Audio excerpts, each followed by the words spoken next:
शनिवार को टिहरी पहुंचे उत्तर प्रदेश के मुख्यमंत्री योगी आदित्यनाथ ने प्रताप इंटर कॉलेज के मैदान में टिहरी से बीजेपी प्रत्याशी किशोर उपाध्याय के पक्ष में विशाल जनसभा को संबोधित किया।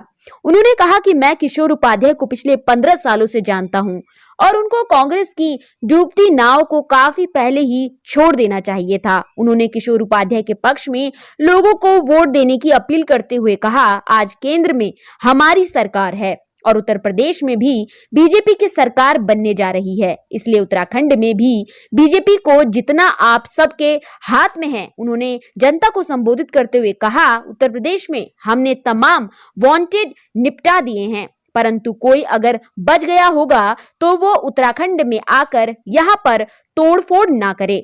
इसके लिए आपको यहाँ भी बीजेपी सरकार को दोबारा से लाना होगा। उन्होंने अब की बार 60 पार का नारा देते हुए कहा कि बीजेपी अब की बार 60 से ऊपर सीट उत्तराखंड में जीतेगी और कांग्रेस की डूबती नैया को खत्म करने के लिए दोनों भाई बहन काफी हैं। उन्होंने उत्तराखंड को डुबो दिया है।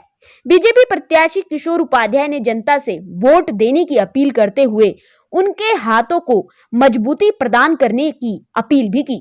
इस मौके पर बीजेपी जिला अध्यक्ष विनोद रतूड़ी, विजय कठैत, पंकज रतूड़ी, खेम सिंह चौहान, प्रमोद उनियाल समेत काफी संख्या में जन सैलाब उपस्थित रहा।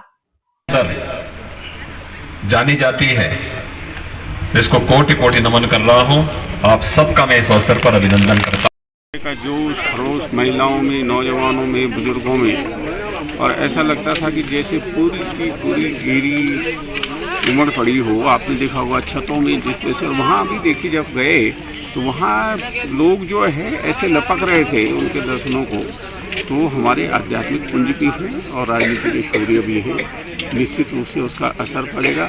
और मुझे लगता है कि विपक्षियों को ये सोचना पड़ेगा कि उनकी जमानतें कैसे बचेंगी। देखिए वो महान व्यक्तित्व के धनी हैं और उनके जो गुरुजी थे महंत वैद्यनाथ जी से मेरे बहुत अच्छे संबंध थे।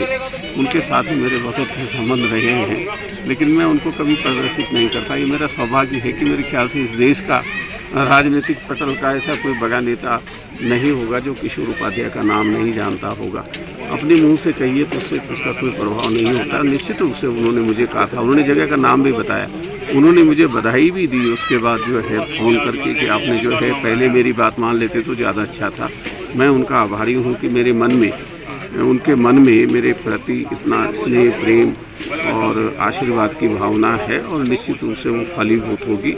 हम उनके मार्गदर्शन में आगे बढ़ेंगे और उत्तराखंड का और विशेषकर टिहरी का विकास करेंगे। जैसे मैंने कहा ना कि उत्तराखंड सुरक्षित है तभी उत्तर प्रदेश सुरक्षित है, उस बात को समझते हैं।